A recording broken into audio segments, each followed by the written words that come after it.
Each successive generation recognizes that some technologies are going to work, some won't.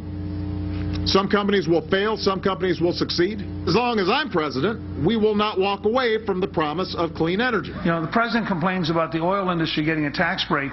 The amount of money he wastes on wacky ideas dwarfs the oil industry. And things like Solyndra, they just throw the money away because they're not practical. Well, President Obama traveling out to Nevada today, doubling down on federal investment in solar power, saying it's important for the future.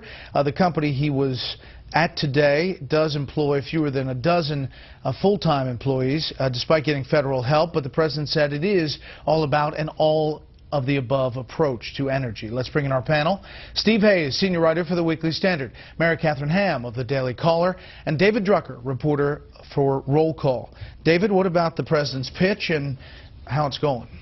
Well, I don't know that it's going all that well. I think this is still a problematic issue for him, and he's in a little bit of a box because I think philosophically, and we saw this from the 2008 campaign and going forward, he doesn't necessarily believe in extensive drilling for fossil fuels. It's just not where he is. He's not where he thinks the country needs to go. Although he touts an expansion of production under his presidency. And he does that because gas prices are high, and the American public is not sold on solar and wind as a substitute for fossil fuels because we're not there and we're a long way from being there. And so I think he's trying to balance these two things.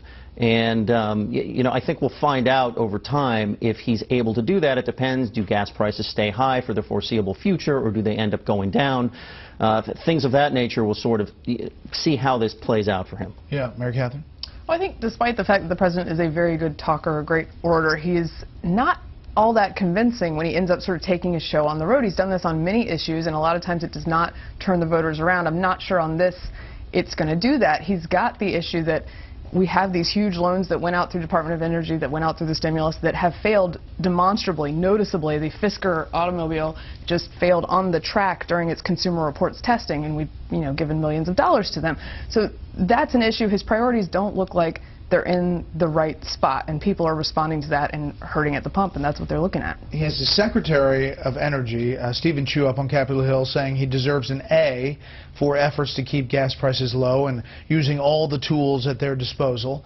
And he is talking about solar energy on the stump. He will have an appearance tomorrow, Steve, in Oklahoma about oil and completing a part of the Keystone Pipeline. Yeah, I mean, some of the statements that are coming from the administration these days are just head shakers. You know, the claim by Stephen Chu that he deserves an A in spite of everything that we've seen.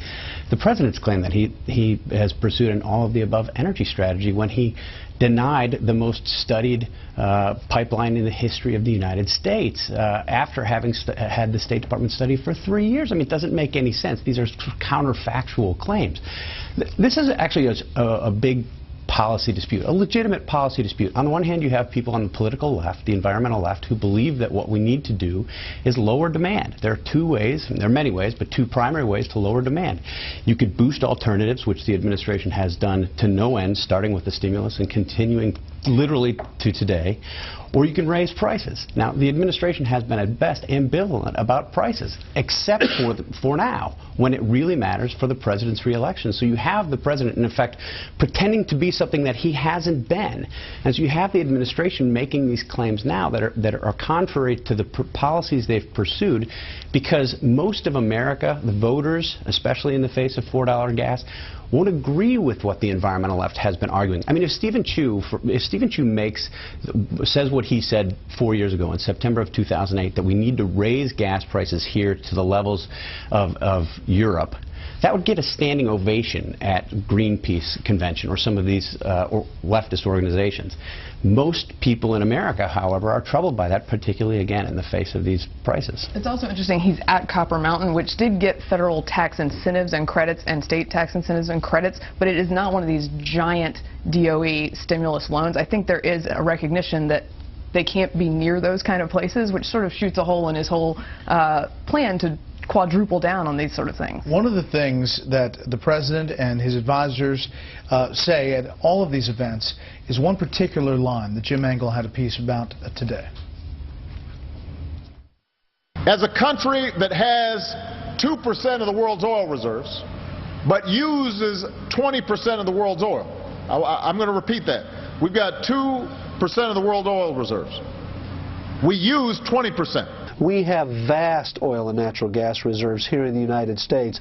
We could compete with anyone if we had the political will to put together a sound long-term energy policy. You take 3 states, Utah, Wyoming, and Colorado. Those 3 states alone hold enough oil shale to exceed the reserve of what Saudi Arabia holds today.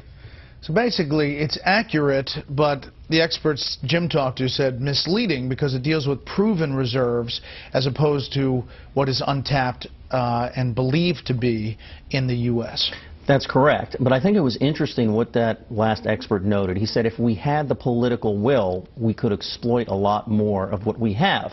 And I think this country has been schizophrenic in terms of its willingness to pursue that.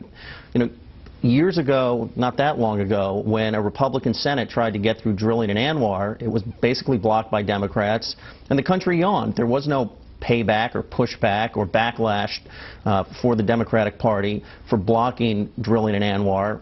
We talk all the time about drilling off the East Coast, drilling off the West Coast, and people who live there, people who live in Florida, East Coast, Gulf Coast, they don't want drilling off the coast. So people want cheap gas.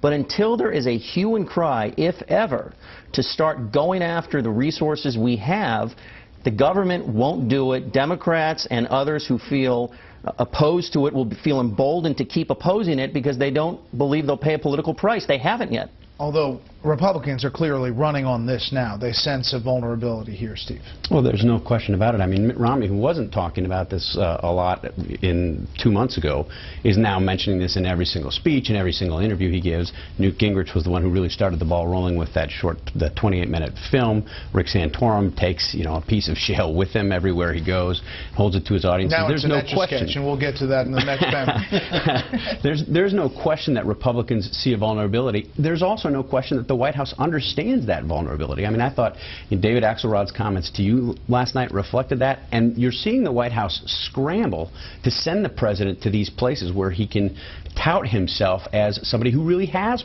pursued an all-of-the-above energy strategy. Okay. Yeah, they're hurting on this, and that's why he wants to take credit for this Keystone extra small, I guess you would call it. It's the part of Keystone that's going to go from Well, Oklahoma explain to the that. Gulf. For people who don't understand how a pipeline can work, only part of the pipeline. So there is evidently a bottleneck of sorts in Oklahoma that you can get this part that doesn't have to be approved by the State Department and the President. You can get that moving.